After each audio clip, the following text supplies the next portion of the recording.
All You want me right. to talk? Yeah, go. You got the show. I can't do it right now. Hey, good evening, everyone, and welcome to Hang on. Johnny's Thursday night conversation or Thursday night talk show for YouTube model builders Don't do this for to May me. 31st, Jeez, I got enough 2018. problems. Johnny's here with us, and he'll be back to the mic shortly, but we get our conversation going. It's running. Me and Bob were kind of knee deep in our talk anyway. But thanks everyone for joining us. Check us out on YouTubeModelBuilders.com. Get the schedule of upcoming events and shows that are upcoming. You can participate in this show by following the links posted on the Google Plus or on the Facebook page, or you can go to our YouTube page and watch the show live, interact with our chat, ask questions of the guests, and participate with fellow model railroaders. So anyway, me and Bob, if most of you guys have followed his stuff, me and him were kind of knee deep in a conversation about how he's scenicking around his helix, which is fascinating. And even the scenery around the helix, which I think is fascinating. But how in the world he's figured out how to work a door into it. And honestly, what he's got videos on that hasn't worked, maybe what hasn't worked, maybe in my opinion, more interesting than what has. So I think most of us in the community have watched your videos on that. What's broke about it? What's not working? Well, the initial design, basically the thought was, well, I just want to put a hinge. I want to put a door or something. Then I said, well, I want to put something on that door, some scenery. So I added scenery away from the hinge. And so the way the whole door is it's not on a flat door like you would your bedroom, but it's like it's opened. It's actually kind of closed. It's hyper opened, depending how you look at it. So if you try to open the door to look on the inside, you're actually kind of closing it on the outside. And so anything that's on the outside is too thick. So it's going to eventually bind when it tries to open up and just closes in on it. It's like putting your fingers in the middle of the door jamb and just trying to close that. So the problem was when it's actually in the closed position where it's, it normally sits, you have a wider space that's now open. So trying to fill that in and then make the door actual functional so it kind of hides or moves or whatever is the biggest problem. And I don't think that's possible. So I have to make a compromise. I said, well, anything that I do with the door, I got to move it and open it up to a certain point before it starts binding on any scenery that's there. So I'm pretty much going to have that door only open so that it's parallel with the other wall as much as possible without breaking any rocks off or trees or something else that's on there, which I have yet to figure out how to do it, but it's mostly going to be a rock kind of system where it kind of hides when it's closed. And when you open it, it just kind of folds in. So it's still there where it is out on the outermost extreme of the helix at that 45. Right. You've got layout on the opposing area, so it has to fall out from there, I suppose.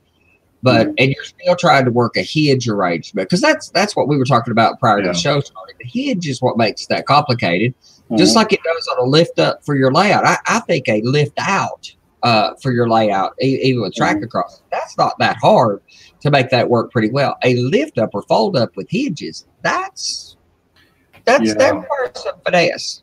You got to have that extra space, and you got to have that flat area around the hinge, just like in a regular door frame. You can't have anything stuck in that door frame when you close your door, otherwise the door ain't going to shut. And so when you have a lift up, you got to have that same capability that you could lift up to a certain point. Is it perpendicular? And your scenery, if you got a bridge there, is it going to hit anything on the other side of that hinge? You got buildings or whatever. You got to kind of make that a big open space and kind of hide it, scenic and grass. Grass is about the only thing you can put there without it really binding in your hinge. So, right, that's why I like the lift out concept, because with the lift out, you could have scenery coming up to that meeting point, and you could even do I'm such a fan of these grass mats that people are using here lately, especially guys that follow Rob Bennett's channel, Steve Bennett's YouTube channel, but Rob that follows his work. A lot of these grass mats that we're using in scenery, if you put that on the lift out and just overhang it a little beyond the lift out, so when you set it in there, the grass mat overhangs, but you can hide seams spectacularly well for a lift out. And even in your case, what I kind of associate with what you're doing with your door, at least how to do it scenically, is what Ralph had done with his swing gate. His is admittedly I struggle to what to call that simple, that he has that, but quite complex swing gate configuration. But the angles, the geometry of it is a simpler geometry than what you're trying to work with because it's small and big angles. Yeah, his scenery is behind the hinge. My scenery is in front of the hinge, where that's going to bind. So his scenery is behind the track. So anything that you move to the outside is just going to swing away from the other scenery. Right. And that geometry pulls away to the right. Right. Yeah. And you need a massively you need the effect of an offset hinge. Of course, you're never going to be able to get that with just a quote unquote package or whatever package of offset hinges. You might be able to fabricate that by building a hinge that has an extension onto it or a pivot point. Seems like it would work pretty well too. Like these doors that have a rod run through them and they pivot. Yeah, I like that. Hey, Rod, what's up, buddy? Doing well. How are y'all? No complaints. Almost made it to Friday, so I'll take it as a win. I hear you. Almost. The thing I'm fascinated with is where you're headed with the scenery. So you showed a bunch of videos with the 90-degree. I mean, quite vertical scenery. And what's causing the problems you're dealing with is the fact that you're going away from that, right? You're going to try to get steep, but not 90 degrees. Right. I'm trying to probably get maybe 80 degrees, maybe 75, something, because I really don't have a lot of room at the bottom on that one side because I got the roundhouse right there. And I can fit a 2-inch piece of foam in between there, and I got probably maybe an inch of space in between the back wall of that roundhouse. So I'm going to put rock face there. Sure. So that even makes it a little bit smaller. So I got to make something that's nice and thin, and so forth. Go up a ways with the rock cut, float the scenery away from that, like they blast out the way to put the roundhouse there. It's believable. So I got to carve out some of that 2-inch foam to give that illusion of it kind of sloping back a little bit in certain areas, and kind of make probably sort of a kind of a little gully area or ridge, kind of a place where there's two sides of the mountain, kind of look like it was just kind of carved into the side there, just to break up, all the undulations and stuff that you want there. That brings up a point: is if you made if near your hinge was at a dip, a valley in there, you could probably get the scenery more approaching the hinge to give you, coming down to a point and then have a bit of some scenery, that's a little stream or anything, and set the actual break of the scenery just to the side of that or something. But that way the scenery is much closer to the hinge, but if there's any thickness at all, it still has to be offset in some mechanism. Yeah. I would have to have some custom hinge that's like on a post or something from where it currently mounts, or make a whole new mounting feature, whatever, just to get it all the way back down to the main board in the back, to bring the hinge out to the front and hide it somewhere, so I'd have less things to crunch. So it would actually fold a lot easier because the geometry would be farther out. But I don't have that luck. We were talking about the cosmetics of making this look good. I'm glad Rod joined us for that reason too. Actually, you see the kind of very small in the back of over his right shoulder, I suppose, how sharp it is. We were talking about how steep and make the hillside believable. And at Modeling Appalachia, the mountains are pretty doggone steep. My opinion of mine was that I'm going to have about 4 to 6, 7 inches of depth behind the track to work with, and I need the scenery to be 10 to 12 inches tall. It's a pretty sharp hill. But yours is just as sharp as that on your upper deck, Rod, and it looks pretty believable to me. So I've got one area that I'm still trying to figure out exactly how I'm going to do, just for that reason, because I wanted to create that illusion of a mountain ridge and a larger mountain behind that was actually 3D, actually scenic. yeah, So I've got a mountain ridge that, while it's bare, looks fantastic. I haven't yet figured out how I'm going to plant trees on it. It's very, very steep. Although Miles gave me an idea, and I forgot who he said he was that he saw do this, but somebody that he knows had done that, and they'd taken burlap and basically put the trees in it, laying down flat, just almost, and then hung the burlap, scenic, put ground foam, whatever, on the burlap so that you didn't see the burlap, but then you hung it, and it was actually, the trees were stuck in the burlap. But I may experiment with that. That is maybe the best idea I've found yet, as far as potentially how I'm going to get trees planted in that extremely steep. I've seen that done. There was a YouTube video. I'm pretty sure it's on YouTube. Yeah, I'm sure it was on YouTube. YouTube video. Yeah. There was a gentleman who had taken a black, like burlap, but a semi-porous cloth of some kind, or whatever, and had put scenery in it and seeded it. And I've seen that done with really, well, not a lot the way you're talking about, but the seeded backdrop. Right. I've seen that effect done, with pretty stellar results. Actually, I'm a huge fan of the way Lex Parker does his, where he molds the scenery up into the backdrop. I mean, even a flat valley or a flat field, he'll slope up. So there's never a 90-degree corner at the backdrop. He slopes the scenery up, runs the ground foam right up into the backdrop, and then, or whatever, and then, so there's a blending between the 3D scenery material, static grass or otherwise, and the painted backdrop. That's, in essence, that's what I've done in the mountain area. Although my mountains come right up to the backdrop, they drop off just a little right at the backdrop, so you don't get the, you don't get the blending of it right into the backdrop, but they come up within a quarter of an inch and then curve off, and then I use some small tree tops and bushes and things as though they were over the hill to kind of cover the rest of that. And that part has worked really well. I'm pretty pleased with how that has gone. I'm really interested in the steepness of that scenery. Mine, and I've got a very rough conceptualization of what I'm working with up here. That's way up above scenery level, obvious, or way up above eye level. Scenery slopes, will be sloping down to eye level, like it is here, coming down to a point. It has this sharp slope that, at eye level's down here, and you're looking up at it like that. That slope of the scenery behind the caboose set up there is going to be spectacularly steep. It's not 90 degrees, but it's incredibly steep.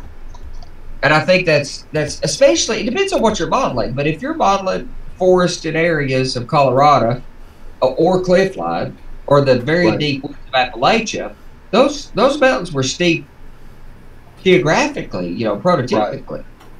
Right. Well, I've got that, and you don't see it too much on like my videos or whatever, because the lighting is not very good there.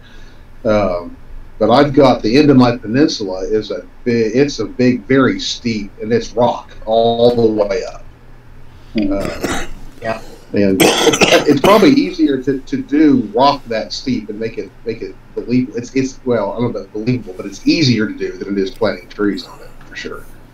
Yes, and you got to do some tricky stuff with the trees, because you can't just plant them the way I do, normal trees. The lack of them being vertical will just diminishes the effect. And even though I'm not a fan of puffballs, generally speaking, I mean, if the layout's down low, I understand if you're getting an airplane effect. I'm going to do something similar to that on the top of the mountain, but I'm going to take super tree material and just make bushes of it, so there won't be a central trunk, but it will have armature to it, so it will look like it's got some. My problem is mine are going to be about 90% pine, so that kind of cancels out the puffball idea. Well, pine doesn't hide vertical effects at all, because it's quite vertical.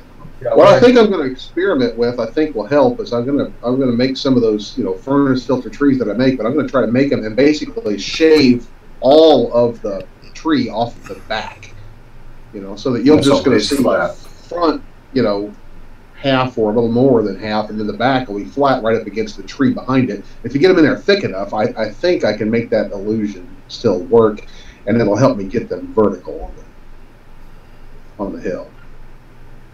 Mm-hmm. Yeah, I'm gonna interested in how that's a pretty extreme effect. But for those of us the narrow shelves that we're working on that are at anything approximating eye level, at anybody who models deep Appalachia valleys or Colorado or deep valleys, Canadian Rockies, etc.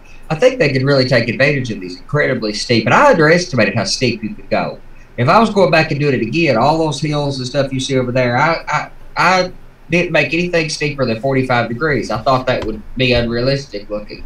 But in my prototype and experimentation, I am happier with more like 60 plus. Exaggerating, you know, in modeling, you don't want to do things exactly to scale. Ballast in HO scale, for me, that's exactly to scale, doesn't look right. You can't see the particulate nature of it.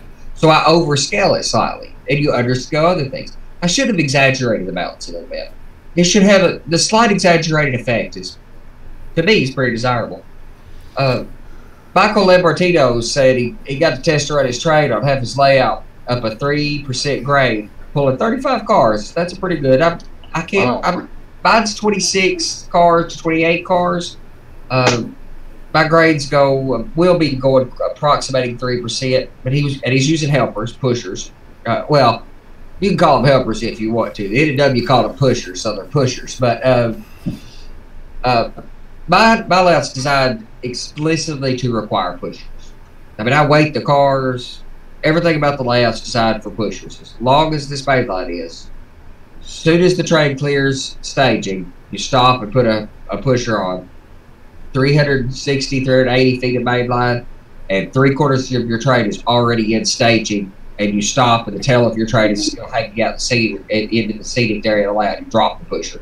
So I got as much of a helper grade. The whole layout's decided to run a pusher grade. So I really look forward to Michael said he post a video. I look forward to Michael because I'm in love with pusher service. Well, hey, Johnny. Hey. There you are. Yeah. Sparky, I had a phone call. I had to take. That's the reason why you didn't see me. Let's get back up here for a second because somebody said something. Yeah, Greg G said, this is for Bob. Can you make the frame using aluminum to hold the form of the helix door? Your problem is the swing of the door hitting the ceiling. Yeah. Which I was thinking when Andy was talking about making a pivot point, still you don't make the pivot point on the door. Do it on the scenery side. Right. But then you can extend a piece at the top and bottom out so that as it pivots around, it'll move the door out as it opens. That's kind of what I was thinking too. Yeah, that it'd be let it pivot that way and see. And then you got Michael run the cars. All right. Curtis just popped in and said, hey. So did Ron and Down Under.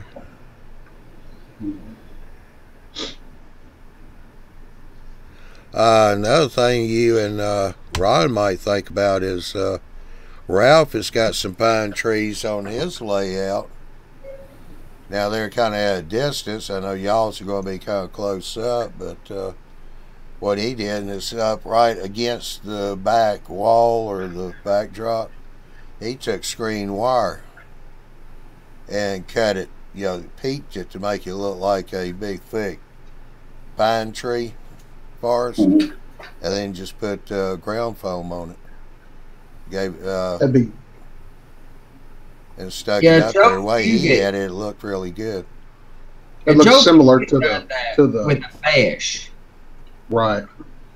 That's not altogether different than like the scuff pad kind of the concept. Yeah, that's what Joe Fugit did. Basically used a scuff pad, made that little backdrop, and filled that in. And I mean, I think even if you're doing deciduous trees, having something there so that it's not transparent, even through to a photo backdrop, that noise between those is rough. You want to, you know, even if you're looking up through a forest, in my case, you're looking up through the trunks of the trees a lot of my layout. And there are places you'll look up through the trunks of the trees and see where it meets the photo backdrop. At that point, I'm going to use that, like the scuff pad or filter wool to blend that transition in, so it just looks like you're looking at tree armature. Yeah, scuff pads And to me. that smoky. Yeah, scuff pads to me, they'll make good looking hedges. And like Tony Grimno and them were using when they were redoing people's layouts in the video. Yeah. Using them in the base of the trees to kind of simulate undergrowth and all. Yeah, the scuff pads seem to work pretty good for that. The good thing about the scuff pad, well, and any of that is you get kind of a smoky color, and so you kind of get that illusion of the haze of distance. Well, I think it does a really good job of helping create that distance illusion. I agree wholeheartedly. Scuff pad can work pretty good for some close up or foreground scenery as well. I made some hedgerow out of it.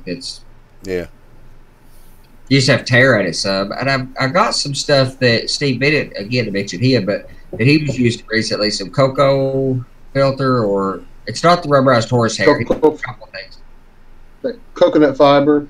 Yeah, I got a bag of that. I have not started messing with it yet. I just bought it recently at Joann's, I think. We were there. They had it, had a roll of it. I'm looking forward to giving that a shot, though, because you need so many scenery materials to produce the diversity that, you know, anything approximating the diversity you would find in the wild. What's up, Bob? Talon did a video on using the coconut fiber to make pine trees a couple years ago. That's right. Similar to the furnace filter, but just gave a little different. I think it would be too coarse for N scale, but in HO scale, it looked fantastic. Mm-hmm. Yeah, right. Nathan's got up here that he said, "Have you tried, Ron, using weeds as a tree, but only the roots to use to get? You have to get all the dirt off, and spray it with adhesive for the green foliage." I tried that. That was the first one I made when I got back into the hobby. It got a little bit of scenery on the layout. There was a guy who used to have a small manufacturing, hobby manufacturing. He made a few things. He made some kind of rubber dirt road that you could lay out, some fencing, and a few little kits and stuff that he made. And he had some YouTube videos up about making trees using roots, which looked spectacular, his work. I think I might do a little better job now than my first shot. My first shot was pretty rough. Ralph? Say, Lloyd, Ralph? Gentlemen? Hey, it's working tonight, huh? What's that? The headphones working tonight. Oh, this is another set. Oh, different one? I thought I'd give another set a try. Okay. Curtis said, Ron, excuse me, Bob, looking at the wrong camera. Just make a 3-foot tall pine tree and use it as the hinge. No. Yeah. Now that's some forced perspective.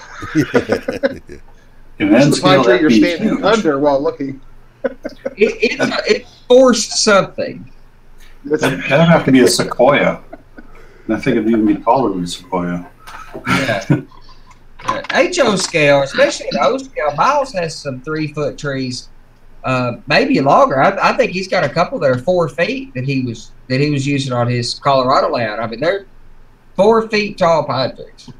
All right, Dwight, if you can't get here on time. Dwight, you can't get here. I played around with some of that video I made here a while back that were 30 inches, and they look good. Not on my layout, but they look good. Well, but if you're doing 0-30, something I really love is, which I love the shadow of box effect with the valance and stuff. I just love that effect. I'm sold on the effect. And like if you're modeling 0-30 or 0-3 or something like that in these logging or deep woods kind of areas, an effect I love is when you just build half a tree. Leave the top of the tree off. You just run it up behind the valance and forget about it. Model the bottom part. That's really convincing, and it kind of has that. It feels like you would get that effect of you're down in the woods, running trades because you can't even see the tops of stuff. I really love that.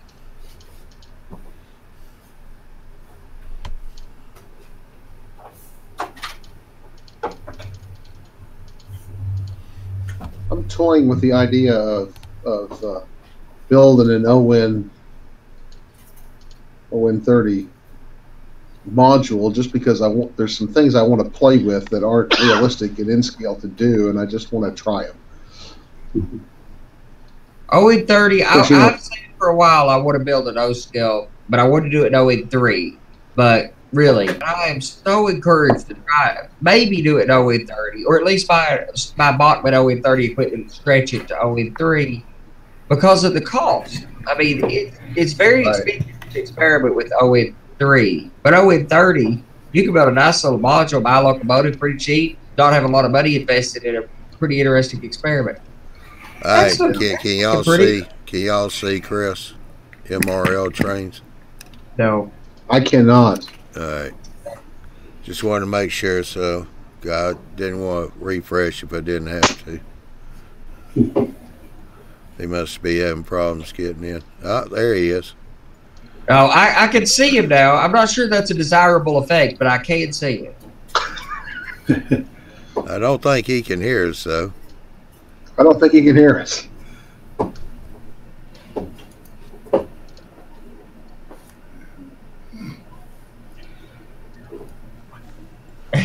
Okay. Yeah, he's working on it. Yeah, it works better that way. 3 more quarters in the slot there, Chris.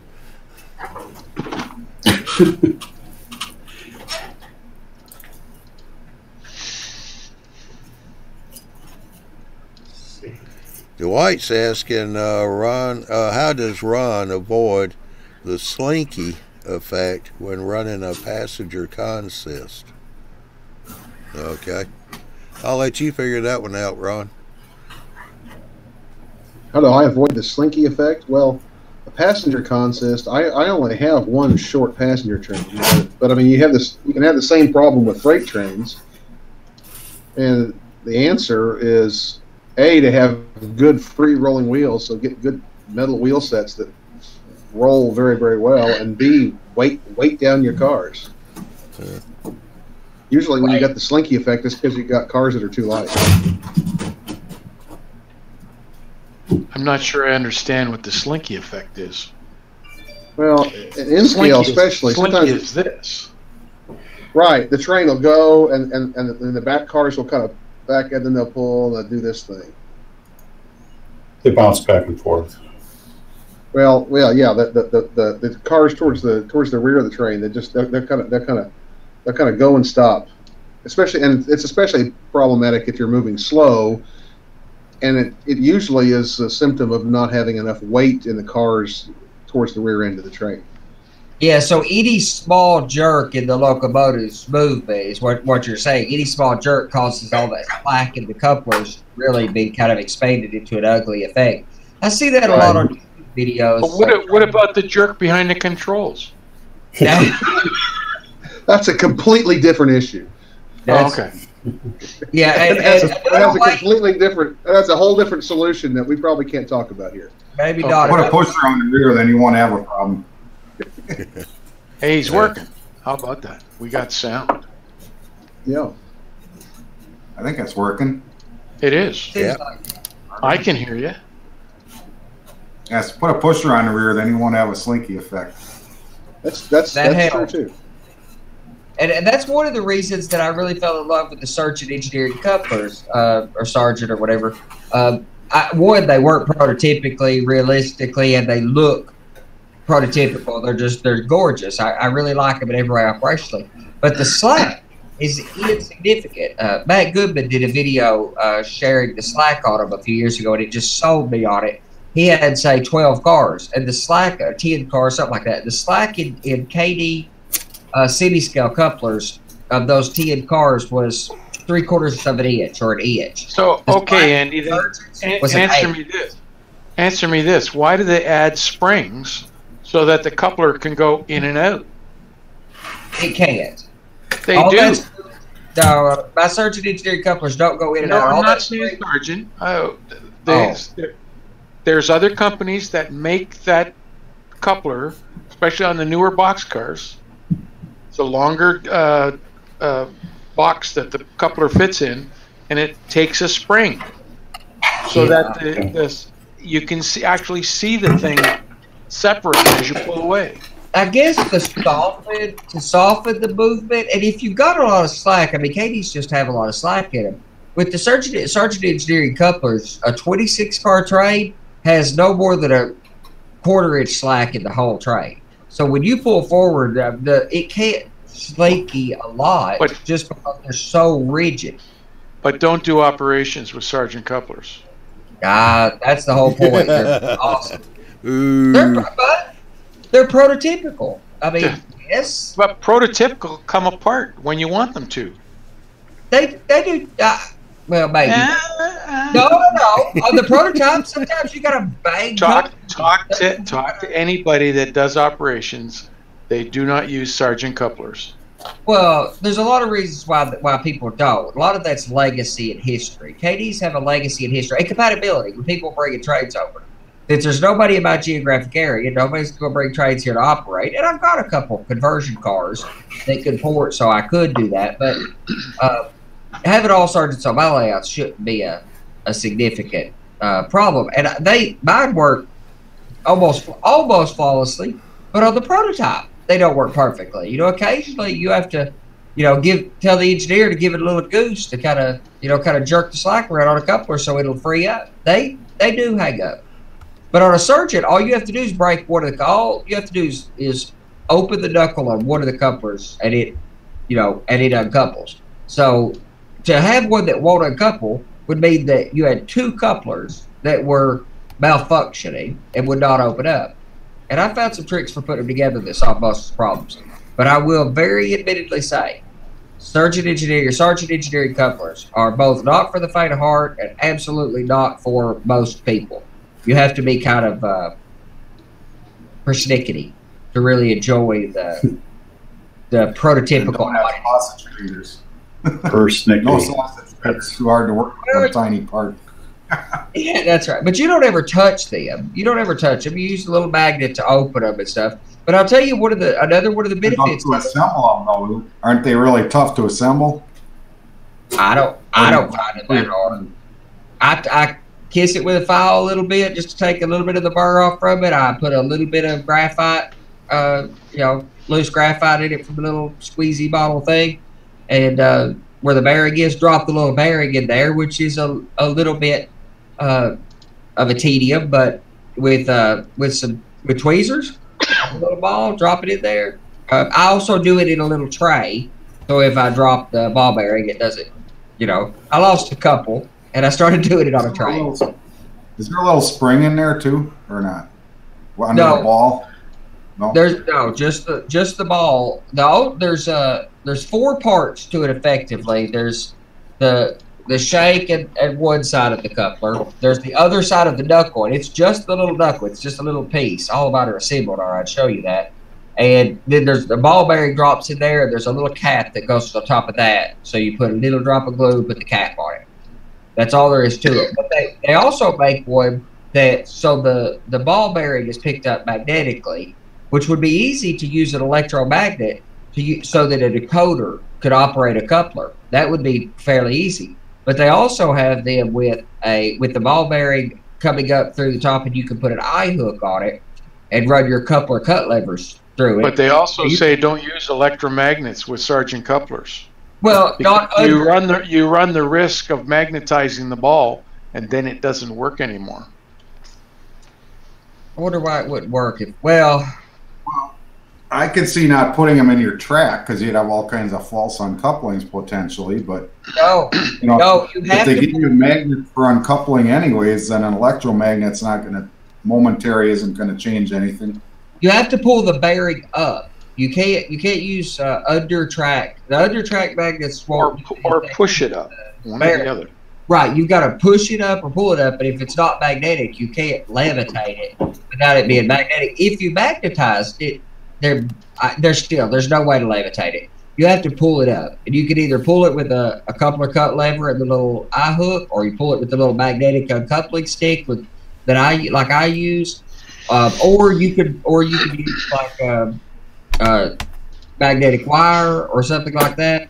You know, run a little piece of wire, a little coil out on top of the magnet, so you could, actuate or uncouple with a decoder. So you could, use a decoder accessory function and the good thing about those, unlike with the KDs, you have to pull them apart. With these, all you got to do is open one side. So if you made your locomotive, if you tied, tell me what the difference is. Tell me what the difference is. You open one side, or you open a KD coupler. It's the same thing. You're opening one side. Not a KD, you have to peel them apart. Yes, sir. No, sir. A KD is one side of it's the knuckle or the grab that's separating. That's the one that's attached to your the horn. So you can pull one side of a KD. So just does that. And Sergeant does the same. Right. It'll uncouple, and you can uncouple from the trade. So you could hook a servo to a KD somehow and uncouple it without having to actuate the car that was being uncoupled. Right. All right, I got a comment here from AK-47 in Hollywood. Outside of losing the ball bearings, one of the issues with Sergeant's couplers is that there are not enough accessories for them, unlike KD. What kind of accessory? What accessories would you use with them? AK-47. I don't know. I mean, you can't uncouple them like under track uncouplers and all that stuff you do with KDs. You just cannot do. Of course, the last time I used KDs, I cut the levers off anyway. So, because I just can't stand the way they look, and I use a pick to uncouple. That's no different than what I'm doing now. I'm just using a magnet instead of a pick, and I find them easier to uncouple because with a pick, you've got to twist it, get it to drop down in there, and kind of make that little movement to make them uncouple. With a magnet, all I got to do is just poke a little magnet at it. Uncouple. You can use the magnet with KDs as well. You can, but you've got to put the magnets go on both. You've got to peel them apart, so you have to pull it to a side with a magnet. All right, Howie Man is asking, can you mix older style spring KDs with whisker KDs? Yes. Yeah. All KDs are truly compatible with each other, although there can be a little finicky if you use a pick or a skewer to uncouple them. If you're using like a 148 or that semi-scale coupler at a number 5, they will couple, but they're a little bit finicky to uncouple with a pick. I forget what coupler it is that has that little cap above and below, which is shelf. Okay. Shelf. So with those and a number 5, you're going to have trouble uncoupling because you can't get the pick down between them. Yep. Actually, the scale ones too, I noticed, tend to kick to the side just a little bit. So when you come to couple, oftentimes they'll miss and push each other off. They don't, even though they're centered, they're really picky about being centered correctly to couple automatically. But in the prototype, there's always a guy there to kick the coupler one way or another and line them up anyway. That self-centering spring that KDs do is an entirely unprototypical thing. On the prototype, couplers do not center on the prototype. They just spring. So when you're coupling two cars together, You got to reach in there and grab that knuckle and pull it around a little bit to get them, if you need to get them to line up. You have to do the same thing with the surgeons. You got to take a pick. But something I love about them is my surgeons will couple together on the whatever radius you got. They will couple. You don't have to try to hold them while you wait for the train to back in there. When you're working a throttle and you're holding the coupler over with a pick, there's none of that finagling. You just pull the train up there close, do the safety stop that you should do about a half a car length away, just like the prototype. Have your 3-step rule so your little man walks in there, but take your penny and push your couplers around so that they're roughly center-lined, and then back up. So what's the difference between adjusting the KD so that they line up? Because you're able to hold the KD. You're fighting a spring. So you're fighting a spring. I don't see the difference. Just because there's a spring there, you're doing exactly the same thing. I got a comment when y'all get done killing each other. Okay, I guess I make the comment. AK-47 in Hollywood. He said uncoupling magnets, both manual and electric, for example, on what the accessories for sergeant are. You cannot use Surgeon Engineering couplers. Not that they don't make that. You just cannot use toys, like Lionel style toy features or operational features with them. The prototype railroad has nothing in the way of something that goes in the track work to uncouple. A Surgeon Engineering coupler is a prototype-like coupler, and hence there is no way to uncouple them without interacting with them, just like on the prototype. Andy, you just insulted more than 60% of the people. No, the magnet. By saying that the KDs are like Lionel toy stuff. Oh yeah, no, I mean the. Come on now, Johnny, did you read the disclaimer about Andy before the show? No, I didn't. Let me correct for this. I do not have a problem with KD couplers, especially the semi scales. It's the magnets between the track and that stuff where you pull up and bounce the train and stuff. That absolutely in every way reminds me of the accessories that people use with Lionel trains that are very toy-like. That is not a prototypical operation in any way. Here's the proper operation for a magnet in the track for KDs is you pull your car up to it and you stop the train, just like you would normally, and it separates on its own, and then you pull away. You don't have to do the jerk because you've already stopped, and the stopping motion makes the coupler come together a little bit and separates. Okay, so if you're pulling a train forward, and you have to be on the magnet to do it. Right, you've got to pull to a certain spot, and so you're separating the train from the locomotives. Do you just pull up and do it? Because in my experience, you always had to pull up and then push back a little bit, put a little slack in the train, and then they would uncouple, and then you can pull away. Again, an entirely unprototypical operation every way. So Surgeon Engineerings cannot emulate that activity because they're meant to work like a prototype coupler. All right, Andy. Andy, you started a firestorm in the chat here. So. I know, and I don't mean to Anyway, AK. Okay. While it's true, centering can be a problem on the model, it can also be the same way with the prototype. I work for UP, and trust me, there's nothing like kicking a stuck auto rack shanks in the rain. Times you do those things. I'm just saying that I don't know. KDs in themselves can work entirely prototypical, maybe a bit oversized or whatever, but they work well. They're reliable. There's nothing unprototypical about KDs per se, but the magnets and all that stuff that people use, that is just.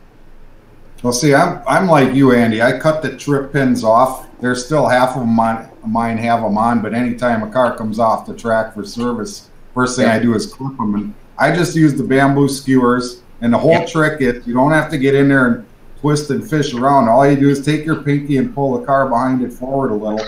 The slack is the whole key. If they're tight, you're going to fish around and all day long. All you do is pull the car behind it forward just a fraction, and they pop right open with a bamboo skewer. can do Save it. on the I can do it prototype. one-handed while I'm driving the train, backing it up. I can put enough slack in to kick it over that when I stop, it's already uncoupled. Just like that when they kick the car in the yard. And you got to put slack in trains on the prototype too. So putting slack in a train is a prototypical operation. I don't have a problem with that whatsoever. But for example, if you're coupling on any bit of a curve, how do you deal with that with a KD? You have a skewer in there holding the coupler over while you operate the throttle with the other hand to bring it up to couple. Whereas with surgeons, you just pull the train up, stop, pull the couplers around, then do your deed, wait to pump the air up, and take off. So let me ask you this, Andy. Do they have the variety of overshank, undershank, different length shanks like the KDs do? And nowhere near as wide a variety because they're not. They have a couple choices. They have a short, a long, things like that. They have the shelf couplers. They have a few selections of variety. They have a type of coupler that works on the front of a steam locomotive, for example. And I've got one that I've been fabricating to make the swing out coupler on the front of that pivots out from the front of a Class A.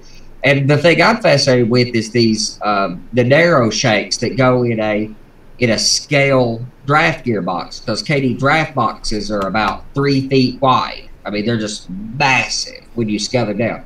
So now they've got the little ones. And the funny thing is AccuRail is who makes the draft gearboxes, the scale draft gearboxes that are so good. They have a selection, 6, 8, 10, but I don't need nearly as wide a range of selection as with KDs. I don't need the offset shanks or anything like that because, I would correct for that with the draft gearbox. And you don't get anything like surgents for Talgos or whatever because, again, there's nothing like that on the prototype. so what about cost? What's the cost difference? What's the delta between surgeons and KDs or sergeants? Okay, well, the biggest issue with that is just about every car I buy has KDs on it. So I could just keep them. However, I don't like the number 5s. They're just so massive. So I would have to go to CB scales. Some cars have CB scales anyway. So the surgeons cost me, $1 a piece, give or take or something. I bought a pretty good sized pack of them. So maybe $1 a piece. But I put wheels and couplers on every car I use because I use scale wheel sets, Proto 87 scale wheel sets. And so I have to use the wheel sets for everything, and I have to use, have to is a strong word. I use the coupler. So it costs me about $4 to $5 a car for the modifications that I make to them. But there is a massive difference in what a scale wheel set looks like and what a Sargent looks like versus a KD with RP25 wheels. Just look at the comparison between the two. It is a remarkable difference. It's not a subtle thing. It's a big difference. All right, Howie's got a question here. What about other manufacturers such as McHenry couplers? Oh, they stink. Not for long trains, just short trains only. So KDs will hold up for a long train. You can use helpers with them. KDs will do everything else. I don't like the slack. I don't like the way they operate, but they're fine. But any of the plastic couplers just won't hold up to a very long train. And the biggest problem we run into is compatibility between brands. If you care about reliability of operation on your layout, and actually a really good book series, Joe Fugate's Make It Run Like a Dream series, spectacular. And he takes the approach, and he'll explain that approach to you of how to refine, how technology people refine systems. And it's by consistency and manufacturer consistency. So I would generally think that if you care about the reliability of your railroad and you're going to use KDs, then you need to use KDs everywhere. Now, the ones they absolutely avoid on the plastic ones are the ones that have just a whisker spring instead of a coil spring that for opening and closing the knuckle. So those things just don't last, especially if you back your trains up. They bend and they take a set if you leave them pushed open, like on a downhill grade for a week before you move it again. And, they just. I think that's the cheap Bachmann ones. I'm not sure which ones they are, but the ones they have just a plain whisker spring. And then of course you have the plastic ones that have a coil spring. Those are a little better. And then you've got the other metal Katie knockoffs. Yeah, I think Proto maybe makes one. Yeah, I think you're better. I don't think the Surge changed the game that much cost-wise because of the cars I buy. Even if I use KD 148 semi-scale couplers, I would put that same identical exact coupler on every single thing in my fleet. I would put the same size head couplers. I would do so. I would still be replacing couplers just about, regardless. And with the Surgeons, if you will buy the kit and buy the little assembly jig for them and put them together, it's just 4 parts. It's just not that big of a time. Now, if you had 800 cars in your fleet and the discussion was whether to convert them, man, I don't know if I could recommend that to anybody. I think you'd lose your mind doing it, and I'd feel partially responsible. But I was just getting back into the hobby 3+ years ago, and I didn't have but a few pieces of rolling stock, and I bought a 4-pack to give them a shot, and I love them. So I just went ahead and went all in. But I only have about 50 pieces of rolling stock and 4 locomotives to play. I'm finicky. I don't just buy stuff. I'm finicky. I am looking for certain locomotives. That's a nice way of saying it. Persnickety. No, even that. Well, I can think of a few other adjectives, but anyway, we won't go there. Well, right now you can. Right now you can. You'll calm down over my KD remark. I know I made people mad over Lionel, and I have nothing against those things. I was just defending Lionel the other day, and I've defended Chris Root and his 3-rail stuff. You can do everything else scale, and the track's not. It's all about what is your focus? What do you care about? But if you care about prototypical operation, you're going to put KDs on your Lionel stuff. So if you care about prototypical operation, you're going to use KDs even on Lionel. So what if it's got 3 rails? They still use KD couplers. Lionel couplers work in a, whether you like this or not, you guys can get mad at me. Lionel couplers are toy-like functionality. They are meant to be. Lionel is a toy train company that makes stuff at scale. You could put KDs on it and get much more like prototypical operation. Trying to defend myself because people are going to be mad at me over saying Lionel's on toy-like, but their couplers are. They just are. And the magnets that you use with KDs are very much remind me of using Lionel toy couplers. Use KD. You don't have to feel bad about calling it toy. I mean, the magazine is classic toy trains. I mean, that's right. It's considered. It's not an insult. It's just what they're called. Because they're not meant to be prototypically accurate. The locomotives that Chris Root is buying are not Lionel. I forget who they're made by, but they're true to scale. That's right. And they're still 3-rail. And you can buy, a lot of the 2-rail guys buy Lionel scale cars and take the 3-rail trucks off and put body-mounted KDs or whatever couplers they want to use, or the proto whatever couplers that they use, and put good trucks with 2-rail wheel sets in them. And then you have a scale train. And Rod says, Andy, they're all toy trains. And I guess in some sense they are. Are they, though? I mean, really, is what we do when I'm modeling April of 1950 on a particular branch and all that stuff. Is it a toy exactly? Or is it a scale miniature? There is a division between those two, and I'm fine with if you guys all agree that we're just all playing with toy trains. I still don't have a problem with that at all, and I am not going to leave the hobby because people call it toys. Don't hurt my feelings. But there is a distinction between running toy trains around at 90 miles an hour in circles and operating prototypically on scale trains. There is just a difference there. All right, okay. Hang on. Everybody just stop here. I got to read this. Railroad video. It's all right, Andy. We in the toy train community grant you full immunity. I'm covered. There's my immunity right there. I just need that recorded. Again, I have nothing against any of that stuff, but it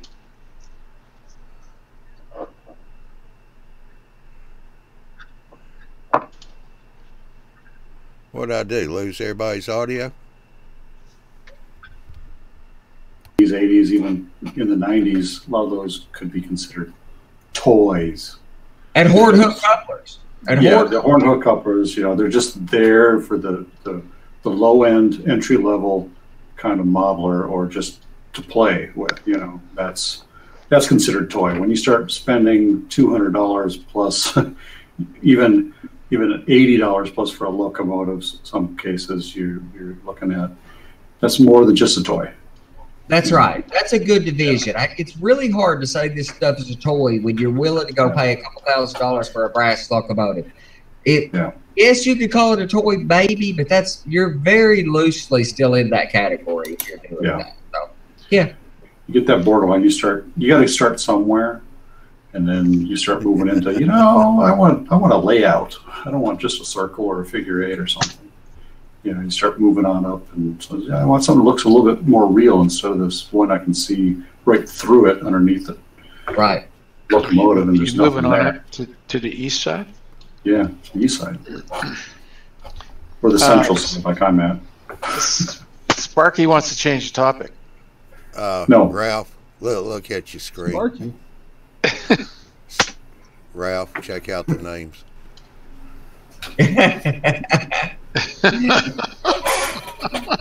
That's all right. I didn't even mean to leave mine on there, but everybody was put monikers on theirs or whatever, so I had to come up with something. I figured mine was pretty well deserved. So, For some reason, So before we change the topic, real quick, Ron, way back when I first jumped in, you were talking about slack and the slinky effect. Look for a car that has wheels that aren't rolling so good. Because I found, at least on a downhill, if you're having the problem on a downhill grade, there's always a car near the end that's got too much rolling resistance, and that's what causes that. If you start moving cars around one at a time, all of a sudden you'll find that it goes away. Yeah, that's what I said earlier. You get freewheeling metal wheel sets and weight your cars properly. If it does it on the level, sometimes it's a matter of just having cars that are too light. But yeah, both of those things. You need to take care of both of those things. And It'll the longer pretty you well solve that train, problem. For HO, The give longer me you these train, things. worse the effect. It's the wheel reamer. oh yeah, Yeah, For I wish somebody made one of those for N scale, but I can't find one. I don't think anybody makes one for N scale. Why, I don't know. Mike Remark, Too small. make us one for N scale. I think somebody. Too I was small. thinking that I could be wrong about this, but it seemed like Troy had one for N scale when he was doing his N scale stuff. I have Did a show on N scale rolling stock, on improving N scale rolling stock years ago when I first joined this community, and it seemed like he had one of those for N scale or a similar device. I have searched high and low, and I cannot find one. I would like to have one, but I can't find one for N scale. Send a note to Tim Morris of Fast Tracks, and I'll bet you he can make it. Yeah, That's not a bad idea. Dwight said he hasn't found any for N scale either. Well, I could be wrong about it. I just really thought Troy had Well, for that. and they may have made one at one time that's no longer available too. But there is this new company happens. called Nanomark instead of Micromark. Okay. Hey, math ways. specializes in N and Z scale. Well, the Z scale guys have to buy from Pico Mark. Pico, yeah, that's right. I'll tell you what, I've noticed here in the chat since Andy started his little firestorm, a bunch of guys have already chimed in that they're O-scalers. Just to let everybody know, on June the 26th, Bill's second show, you'll definitely want to tune into that because that is going to be on O-scale 3-rail. He's got a guest on there, and also one of our own here, Chris Reed, is going to be on the show too. So you guys may find that one very interesting because Bill's trying to get more O-scalers in here in the mix on the videos. So all those interested. So the point is, I need to make sure I don't run them off. Yeah. My last clarification of this before everybody grabs me on this. The difference has nothing to do with what brand you buy, what scale it is, whether it's on 3-rail track or 2-rail track, none of that stuff. The difference in whether it's a toy train per se or whether it's scale modeling is how you choose to deal with it. If you are the Adams family running it at 90 miles an hour, wrecking your trains, you're playing with toy trains. If you are running anything like the prototype and you are doing anything like the prototype or you're modeling so that it looks like the real world, you are a scale model railroader, regardless of how many rails are on the track. And either way, if you are at the end of the day, if you are happy with what you are doing and you are entertained, nobody cares what you call it. That's great. I have nothing. I don't mean for any of these words to be diminutive. None of these are exclusionary or diminutive. I want everybody in the group that's modeling. There'll be a disclaimer at the end of the video. If you're blowing your trains up, Adams Family style, gosh, I'd have a hard time watching that stuff, man. That just hurts my feelings. And you'll hurt your feelings too when you start bringing that dynamite in the house. Yeah, that's right. And M80 will be good. M80s. All right, well, so we done hit the one. Quiet now. Yeah, we done hit the 1 hour mark. That's the reason why it's getting quiet. Well, Sparky wanted to start a new subject. He wanted to talk about which is the best DCC system. Yeah, Sparky wanted to start another fire. Right. And I told him, he says, but Andy's not watching. I'm watching. I'm in the chat over there. What did you say? I'm in the chat over there. What did you say? Well, I like NCE. So there you go. Well, I know there's a bunch, but I tell you, it's really those. Until ESU come out, I think it was really tough call. Which one was better? I kind of liked NCE better, like how it felt, the throttles and all that. And Digitrax was the only company that had a complete end-to-end solution. Just buy it and use it.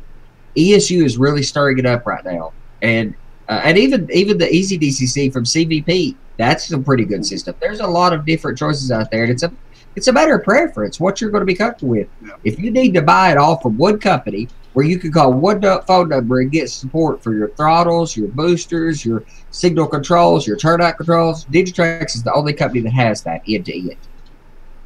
But ESU that's really stirring up the market now. That system is compelling. It's very expensive though. There are some issues though. They usually are when they first come out. Well, it's about the same price as the fully featured NCE system. It's not comparative to a power cab, an NCE power cab, or to a Digitrax Zephyr. It's on par with the $500 system that you would need for a larger layout. ESU doesn't have anything that competes in the power cab space like you would want for a module. However, you can build a DCC++ system like Chris Rude Robert done the video building the ++ system. You could use one of those and use an ESU throttle with it, and you'll be about $1.50. You've got a wireless throttle for $1.50. Well, whatever the throttle costs plus $50 for a DCC++, and you'll be wireless for that price. Yeah, I'm not really liking my wireless NCE version. It kind of dies real fast. Lose control.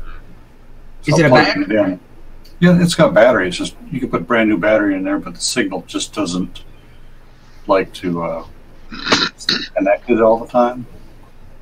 So you have to push the button. Oh man, it's not talking. You push it again. You finally get it in there, and you type in the wrong loco code or something like that. But if you plug it right into the system, it works a whole lot better. Is that infrared system or the actual radio transmitter receiver? Yeah, it was the radio. I could have a pad. I think so too. Or it could be your receiver that's bad. Mm-hmm. Granted, you've got a 4,000-foot layout. You may very well need 2 of those receivers or their repeater system, considering your layout's as large as it is. So yeah, when I get that phase 3 put together, I'm gonna have to put some sort of plug in somewhere in the other room so I can just plug in. That's why I think Most of Wi-Fi it's one track. That's why I think Wi-Fi is so good for throttles. It's so easy to cover a vast area with Wi-Fi. That's trivial. The technology of that stuff is advanced so far. You can cover a college campus with Wi-Fi, but with wireless radios, the proprietary technology just, it doesn't advance.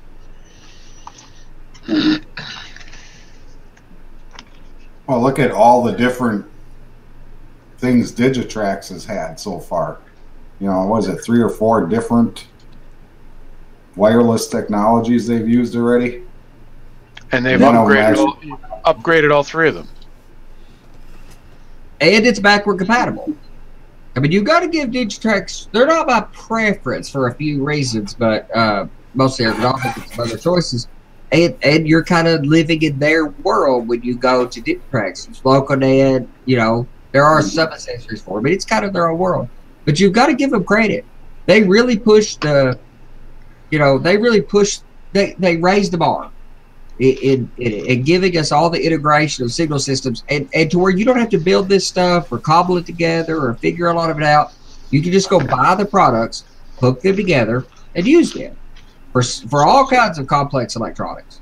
Most module clubs will run Digitrax modular. They pretty much own the modular. Yeah.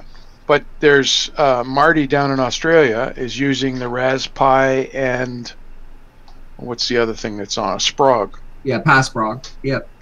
To run their modules, and each module has one of these things in it, which is the Raspberry and the Sprog, and each module talks to each other all along, so that there's no testing has to be done. It's just away they go. Plug in, they're operational. Huh. Plug and play. I gotta ask about some of the details of that, but the idea is that if you could, especially with modules, if you could hook them up, align the track, and never run a wire between them, how spectacular would that be? Just wireless. I mean, and have track power. I mean, that's the dream with dead rail, but comes loaded with a SIM card, loaded with PR3 on it. Yeah, SD card. Yep.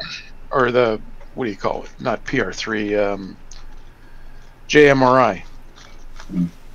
So you can run your JMRI controls, or you can run wireless from your cell phone. I like the PySprog. I had a Sprog to begin with, and Sprog makes spectacular hardware. I really do like their stuff. So I got that one from Marty. A little more expensive, yeah. BNSF 1982 just asked if anybody had used the Raspberry Pi. I have 6 Raspberry Pis controlling my home and layout currently. JMRI running on a Raspberry Pi, but my DCC system is still Arduino. And I have about 150 Raspberry Pis out in the wild that I support with my company. They're a spectacular board. I fell in love with Raspberry Pi, the first one I ever got. But a lot of people are just finding out about Raspberry Pis, and there are at least 200 or 300 different boards like that. The Nano Pi, the Banana Pi, there's a whole lot of those that you can run JMRI on that have other benefits, that have additional ports or additional controls, or I've got one called a Latte Panda that runs Windows on it, which just about will run on a Raspberry Pi, but right now it still runs really horribly on a Raspberry Pi. The new version of Windows 10 for ARM does on the new Raspberry Pi 3, but you have to run Linux on it. But I've got a Latte Panda that runs Windows 10 and has an Arduino all on a single board, and the whole thing's the size of a pack of playing cards. Mm-hmm.